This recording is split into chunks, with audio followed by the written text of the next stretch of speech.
Hlavnou činnosťou východoslovenskej vodárenskej spoločnosti je dodávka pitnej vody, odvádzanie odpadovej vody a jej následné dôkladné čistenie pre obyvateľov Košického, Prešovského a časti Banskobystrického kraja.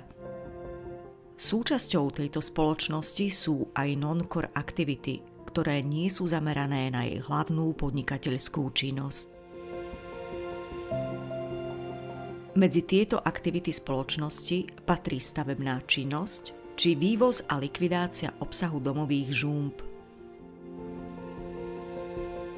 V rámci vzájomnej komunikácie poskytuje svojim zákazníkom možnosť prenieť sa do online priestoru, kde im je k dispozícii takmer kompletné portfólio služieb východoslovenskej vodárenskej spoločnosti.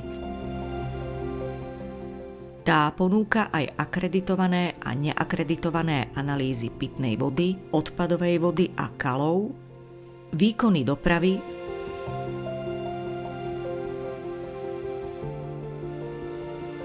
ale napríklad i zamestnaneckú pokladňu, aktívnu spoluprácu so strednými a vysokými školami,